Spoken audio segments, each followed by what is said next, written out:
Ustazah. Tak, saya dah cuba dah. Save tapi banyak sangat Ustazah.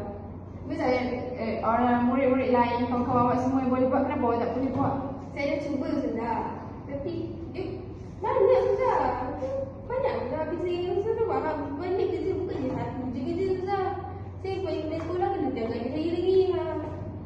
Sekarang ni awak tu belajar, kena siapkan tugasan yang diletak oleh guru. Jadi tu semua tugas awak. Ustazah, saya buat nanti. Saya hantar. Ustazah, saya buat nanti. Ikut suka hati kau ya, nak buat tak nak buat. Sekarang ni saya guru tahu, awak tu belajar je. Mana adab awak sebagai murid? Saya tahu belajar saya. Bismillahirrahmanirrahim. Assalamualaikum warahmatullahi wabarakatuh. Hari ini kami akan mengatakan tentang peran khalifah dalam menangani keruntuhan akhlak. Saya Siti Nurjana binti Azman. Dan saya Farasana binti Hashim. Saya Nurdina Atika binti Muhammad Siddiq. Baiklah. Saya akan menggunakan kebenaran saya. Kami pada hari ini pengenalan tentang keruntuhan akhlak. Apa itu keruntuhan akhlak? Isu keruntuhan akhlak dan gejala sosial semakin membimbangkan dalam kalangan masyarakat, khususnya di golongan remaja, kerana keruntuhan akhlak bermaksud hilangnya nilai-nilai murni dalam diri seseorang sehingga mereka sanggup melakukan perbuatan yang bertentangan dengan ajaran agama dan norma masyarakat. Gejala sosial pula merujuk kepada perilaku negatif seperti konten sekolah, pendidikan dan pergaulan bebas, buli dan jenayah yang menjadikan kesejahteraan masyarakat. Dalam Islam, akhlak yang baik merupakan asas kepada kesejahteraan individu dan masyarakat. Allah berfirman dalam surah Ar-Ra'd ayat 11 yang bermaksud, sesungguhnya Allah tidak akan mengubah nasib sesuatu kaum sehingga mereka mengubah apa yang ada pada diri mereka sendiri. Kat sini Allah menjelaskan bahawa berbagai kebaikan mulai dari diri sendiri jika setiap individu berusaha memperbaiki akhlak menjadi sosial, maka menjadi sosial dapat dibendung dan masyarakat menjadi lebih sejahtera. Maksudnya kat sini isu keruntuhan akhlak ni perlu dibantras dan perlu diambil inisiatif.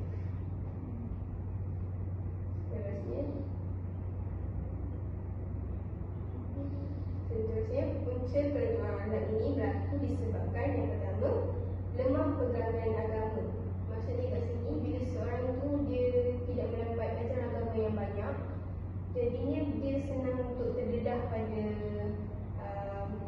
apa-apa kelalaian dunia.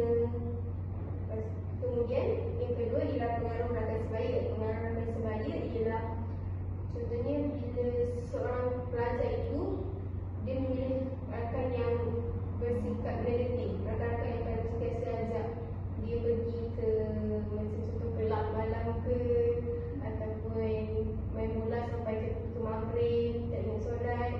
Itu akan menyebabkan mereka juga keruntuhan akhlak. Yang ketiga ialah kelemahan sistem pendidikan akhlak.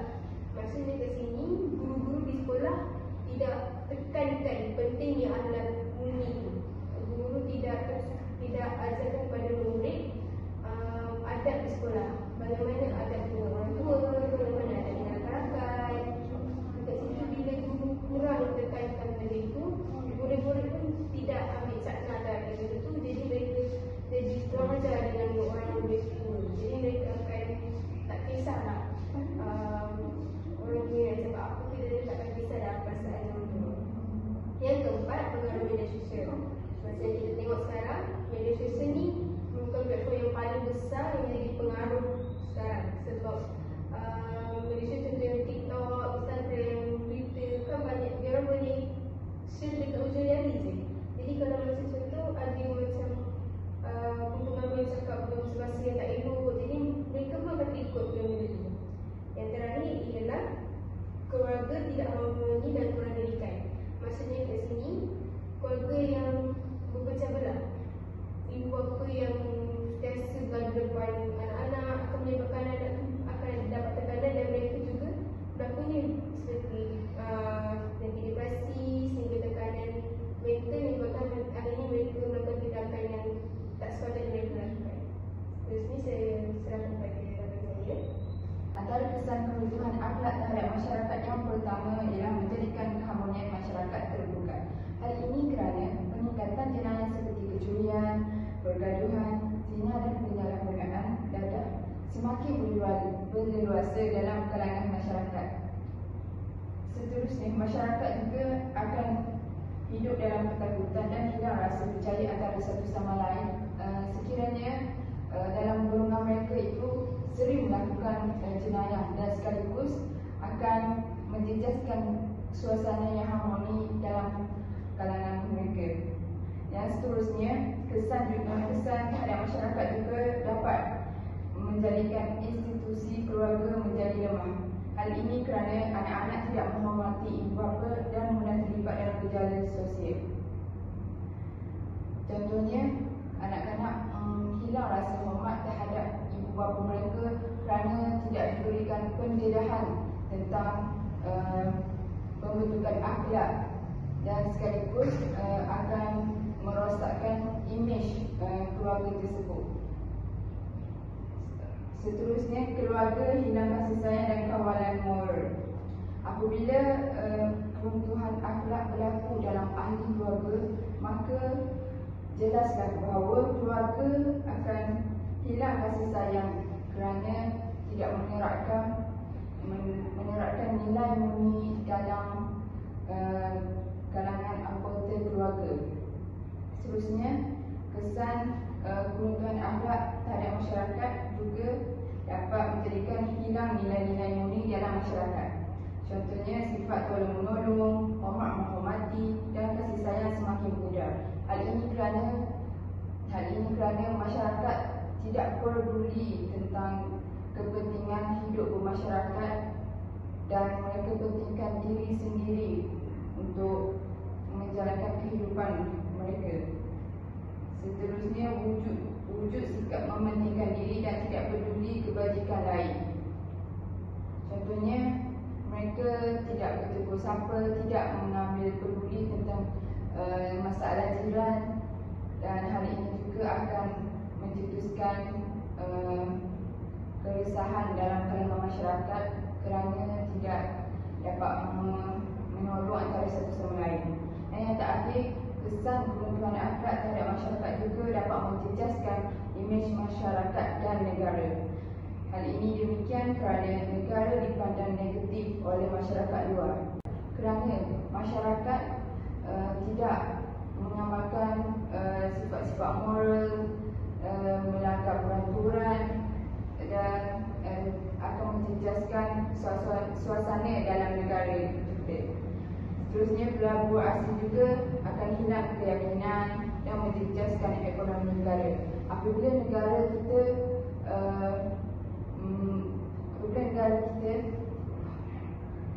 seterusnya, pelabur asli juga akan hilang keyakinan dan menjejaskan ekonomi negara.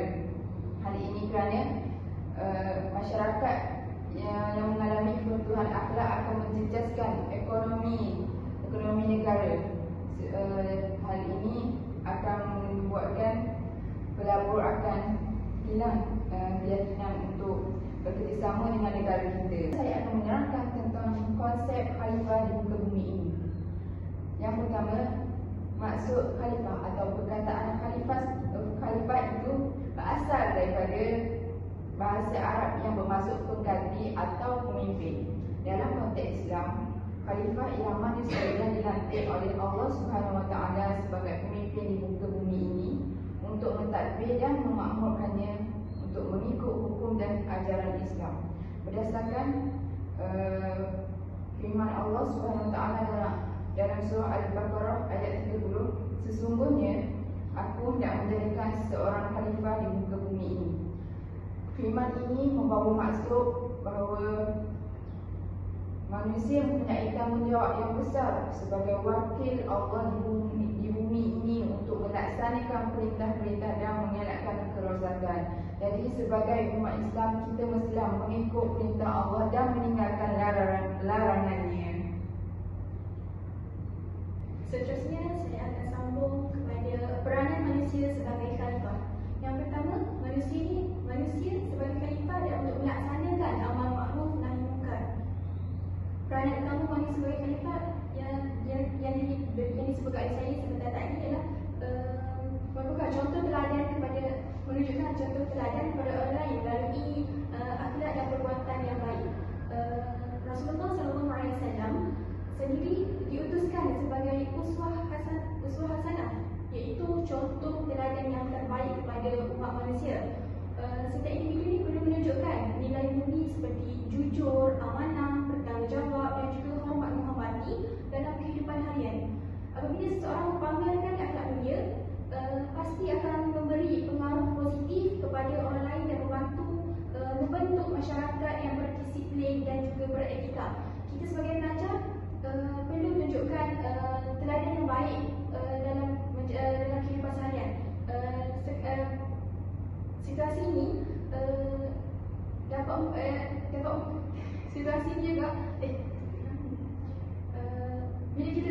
bila kita tunjuk teladan yang baik, contoh yang baik, kawan-kawan kita juga akan terikut untuk mencontohi perkara yang baik. Seterusnya, manusia sebagai khalifah juga berperanan untuk menjadi teladan yang baik. Sebagai khalifah ni, manusia dipertanggungjawabkan, ditaklifkan untuk menyeru kepada kebaikan dan juga mencegah kemungkaran. Bermaksud, setiap individu perlu berani menasihati atau menegur perbuatan salah dengan cara yang hikmah dan beradab. Contohnya, apabila kita melihat rakan-rakan terlibat dalam pergaulan bebas, konten sekolah atau buli, kita perlu menasihati supaya kembali ke jalan yang benar, supaya tidak terpesong dan tidak sesat jalan. Peranan ini bukan hanya tugas pemimpin atau guru, tetapi tanggungjawab semua umat Islam untuk menjaga kesejahteraan masyarakat. Seterusnya, menjadi teladan yang baik. Peranan utama manusia sebagai khalifah ialah menjadi contoh teladan yang kepada orang lain melalui akhlak dan perbuatan yang baik. Rasulullah SAW sendiri diutuskan sebagai uswah hasanah kepada umat manusia. Oleh itu, setiap individu perlu menunjukkan nilai murni seperti jujur, amanah, bertanggungjawab dan juga hormat menghormati dalam kehidupan seharian. Apabila seseorang memamerkan akhlak mulia, pastinya dan yakin mampu memberi pengaruh positif kepada orang lain dan dapat membentuk masyarakat yang berdisiplin dan beretika. Seterusnya, manusia sebagai khalifah juga berperanan untuk mendekatkan diri kepada Allah Subhanahu Wa Taala. Sebagai khalifah, manusia kita sendiri tidak boleh lupa bahawa kita juga ada tanggungjawab. Di mana kita dipaksikan kepada ketaatan kepada Allah Subhanahu Wa Taala. Hubungan yang rapat dengan Allah melalui ibadah seperti solat, zikir, membaca Al-Quran dan berdoa dapat membentuk hati yang bersih dan mencegah diri daripada melakukan kejahatan. Individu yang beriman akan berusaha menghindari dosa dan sentiasa berbuat kebaikan. Ini akan menjadikan benteng daripada runtuhnya akhlak kita. Jadi kita sebagai pelajar sendiri sepatutnya adakan rutin membaca Al-Quran selepas solat supaya amalan ni dapat tolong kita daripada untuk terjerumus dalam maksiat atau melakukan perkara-perkara yang tidak bermoral. Maafkan saya akan teruskan kepada komunikasi berkesan dan berhemah.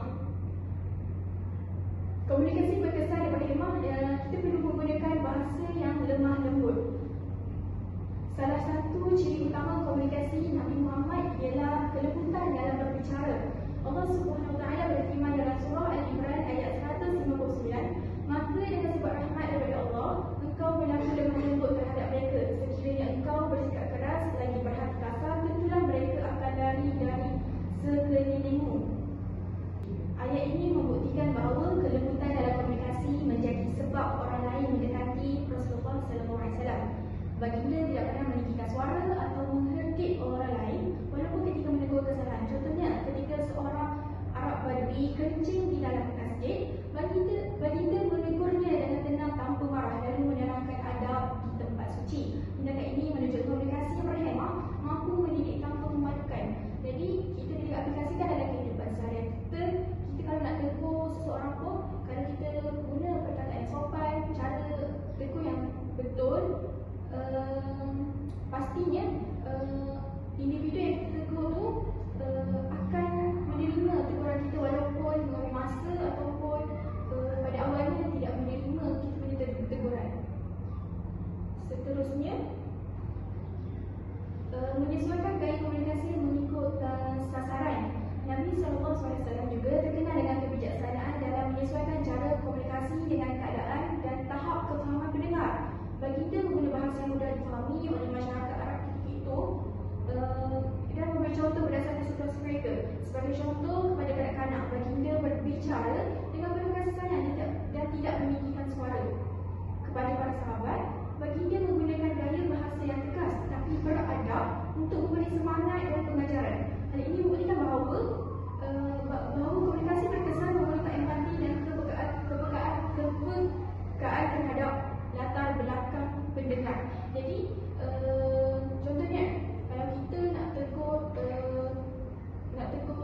Selain tutur kata, komunikasi Nabi juga terselah melalui bahasa tubuh dan ekspresi wajah.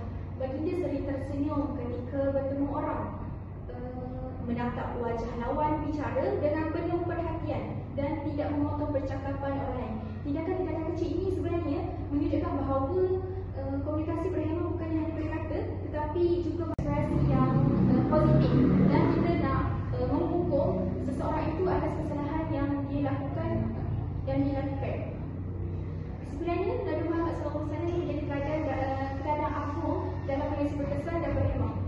Baginda menyampaikan risalah Islam dengan penuh hikmah, kelembutan dan kasih sayang sehingga mampu mengubah hati manusia yang keras menjadi lembut. Jadi kita perlu aplikasikan dan kita ambil tindakan-tindakan Nabi Muhammad SAW ini dalam kehidupan kita. Jadi kita aplikasikan supaya perkara-perkara yang tidak diingini berlaku dan kita dapat bendung gejala-gejala yang tidak bermoral. Saya serahkan kepada rakan saya. Seterusnya saya akan menerangkan tentang strategi untuk menangani isu keruntuhan akhlak ini.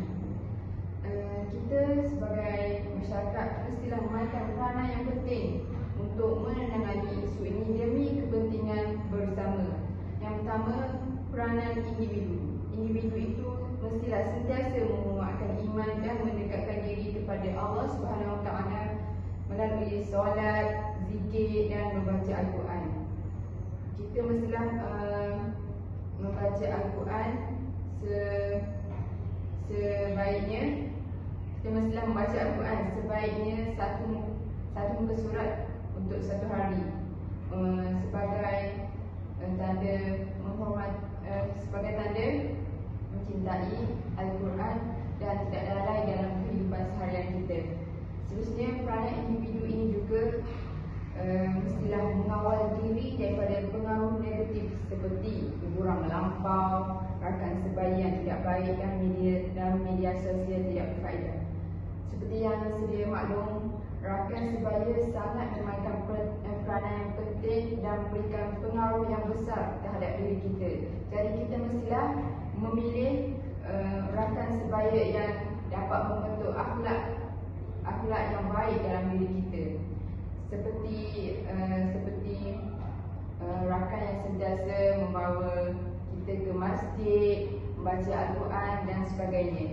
Dalam media sosial juga kita mestilah menggunakan dan memanfaatkan media sosial ini secara berfaedah. Contohnya kita boleh berkongsi video tentang ceramah Ustaz, contohnya Ustaz Azhar, Ustaz Wadi Anwar kepada rakan-rakan kita sebagai langkah untuk mendekatkan diri kepada Allah dan mengelakkan daripada kelalaian di dunia ini, kerana dunia ini hanyalah sementara.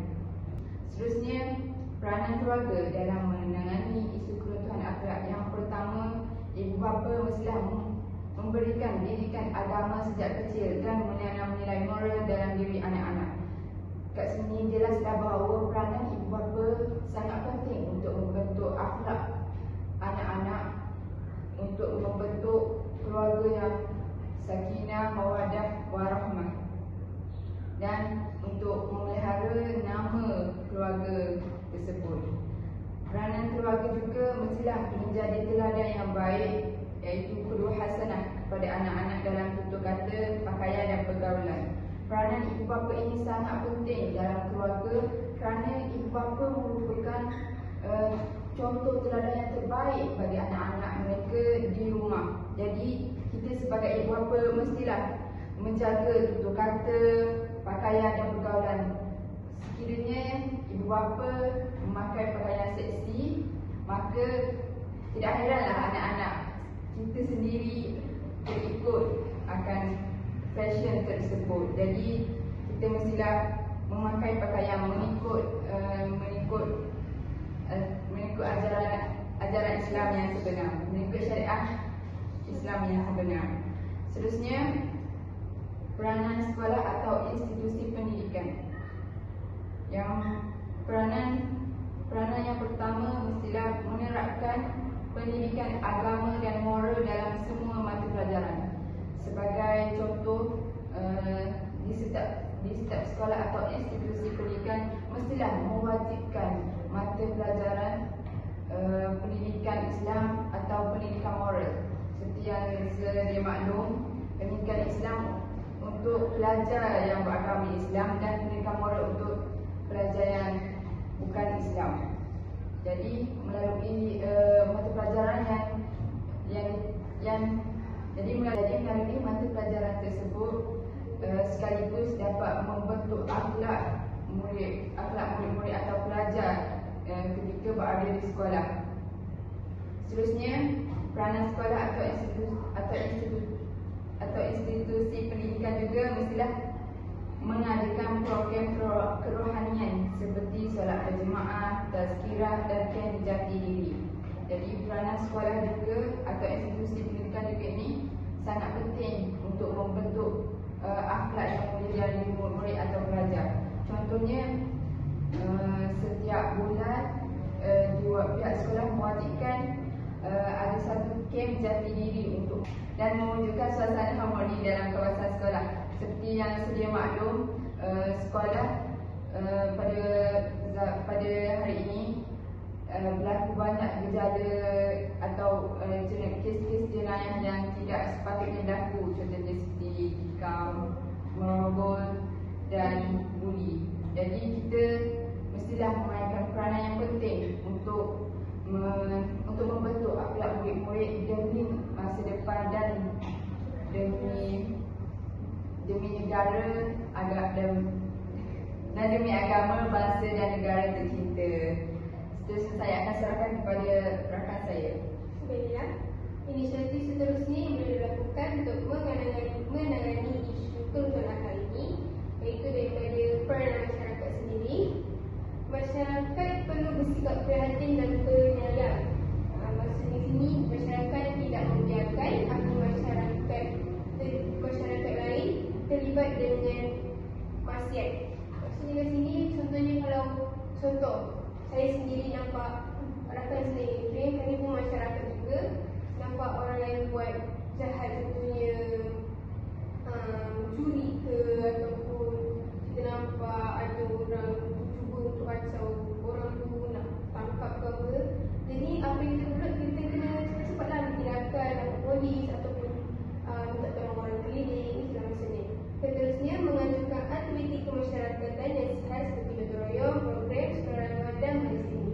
Maksudnya di sini untuk gotong royong sembunyi aktiviti masyarakat ni untuk kita kukuhkan lagi dan cari maklumat antara umat Islam supaya dapat elak perkara lain. Maksudnya di sini bila kita jaga hubungan kita, tak akan berlakunya pergaduhan ataupun perselisihan faham antara masyarakat. Seterusnya, kita tengok pada peranan kerajaan dan pemimpin, iaitu yang pertama, menegakkan syariat Islam dan memperhatikan undang-undang moral.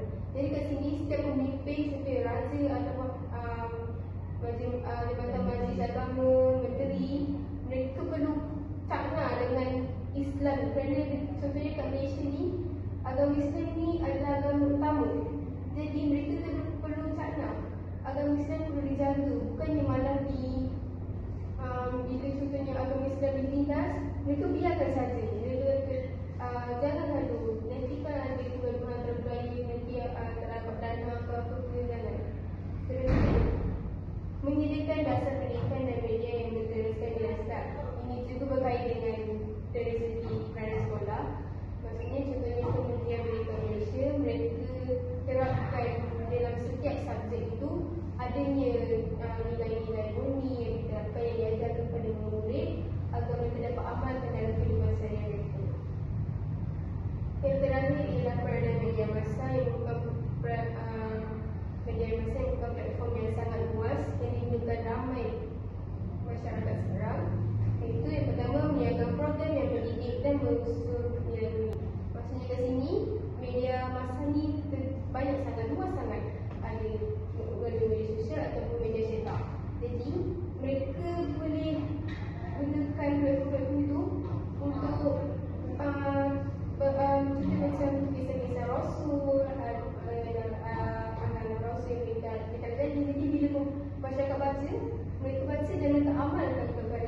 wanhauna 'anil munkar wasbir 'ala ma asabak. Maksudnya apa? Dan suruhlah berbuat kebaikan serta laranglah daripada melakukan perbuatan yang munkar, dan bersabarlah atas segala bala dan bencana yang diberikan oleh Allah kepada kita. Jadi maafkan saya akan sambung. Apa yang saya boleh katakan di sini, saya ingin memberi analogi di mana kita meletakkan satu pohon yang sepatutnya memberikan kebaikan atau manfaat kepada semua kehidupan. Contohnya, macam mana satu pohon itu ini mampu mengeluarkan daun yang segar ataupun buah yang manis jika akar yang berada di bawahnya tidak menerapkan ciri-ciri kepimpinan ataupun tidak menerapkan teladan-teladan yang sepatutnya kita ambil contoh daripada Nabi Muhammad SAW. Jadi jika akar itu tidak sihat, macam mana untuk melahirkan masyarakat ataupun generasi yang mempunyai akhlak yang baik dan juga berkualiti. Oleh itu